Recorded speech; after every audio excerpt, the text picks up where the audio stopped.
કરી ગોલ્ડન ડેકેડની ભવ્ય ઉજવણી કરી।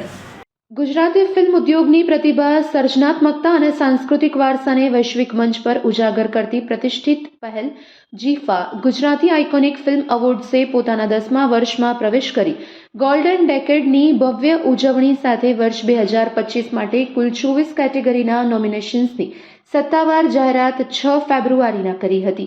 આ વિશેષ જાહેરાત કાર્યક્રમ જીફાના સ્થાપક હેતલ ઠક્કર અને અરવિંદ વેગડા તેમજ ગુજરાતી ફિલ્મ ઉદ્યોગના અનુભવી અને પ્રતિષ્ઠિત જ્યુરી સભ્ય મિહિર ભૂતા, વિનોદ ગણાત્રા, શ્રીનિવાસ પાત્રોજી, બિપિન બાપોદરા, મિસ શીતલ શાહ, જિગ્નેશ પટેલ, બુરીઝીન ઉનવાલા અને રાકેશ પૂજારાની ગૌરવસભર ઉપસ્થિતિમાં યોજાયો હતો।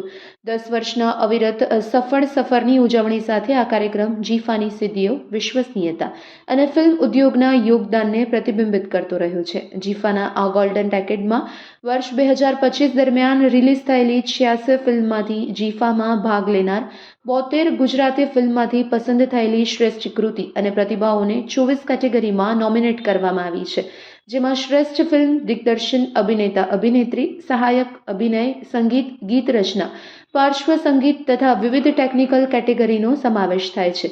દરેક કેટેગરીમાં પસંદગી સંપૂર્ણપણે પારદર્શક, ગુણવત્તા આધારિત અને નિષ્પક્ષ મૂલ્યાંકન પ્રક્રિયા દ્વારા કરવામાં આવી છે। Report by Ashwin Limbachiya, Ahmedabad.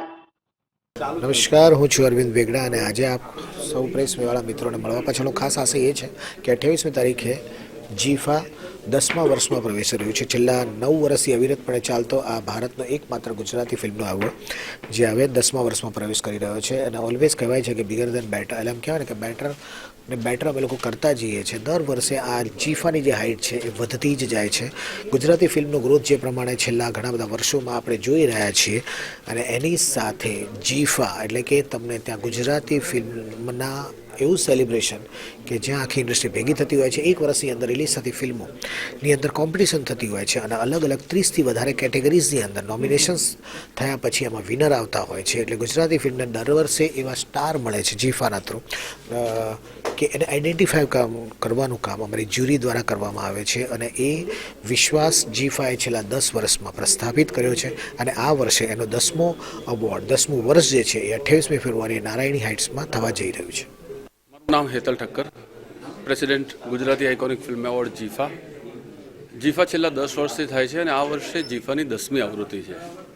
એટલે આ આવૃત્તિ golden decade of golden lady, આ થીમ પર અમે કામ કરી રહ્યા છીએ અને આ વર્ષે ગુજરાતી આઇકોનિક ફિલ્મ એવોર્ડ 2025 આ 10મી આવૃત્તિ 28 ફેબ્રુઆરી 2026 નારાયણી હાઇટ્સ ગાંધીનગર ખાતે સાંજે થશે અને તમામ ગુજરાતી ફિલ્મ કલાકારો, ગુજરાતી ફિલ્મના કલાકાર કસબીઓ, ગુજરાતી ફિલ્મ ઇન્ડસ્ટ્રી સાથે જોડાયેલા તમામ લોકો આમાં ભાગ લેશે, આમાં હાજરી આપશે। 5000થી વધારે લોકોની સંખ્યા ત્યાં હાજર હશે અને એમની સામે ગુજરાતી આઇકોનિક ફિલ્મ એવોર્ડ 2025 યોજાશે। આ ફિલ્મ એવોર્ડ 86 ફિલ્મો જે આ વર્ષે રિલીઝ થઈ એમાંથી 72 જેટલી ફિલ્મોએ અમને એમના નોમિનેશન્સ મોકલ્યા છે, ભાગ લીધો છે અને એમાંથી 24 કેટેગરીમાં અલગ અલગ ફિલ્મ કલાકાર કસબીઓ એ સિલેક્ટ કરવામાં આવ્યા છે નોમિનેશન માટે। જે આજનો આ પ્રસંગ છે એ નોમિનેશન ડિક્લેરેશનનો છે અને જે ફાઇનલ વિનર છે એ જીફા 2025 28 તારીખે જ્યારે નારાયણીમાં આવશો ત્યાં જોવા મળશે કે કોણ ખરેખર જીત્યું છે, કોણ શ્રેષ્ઠ છે અને કોણ સર્વશ્રેષ્ઠ છે।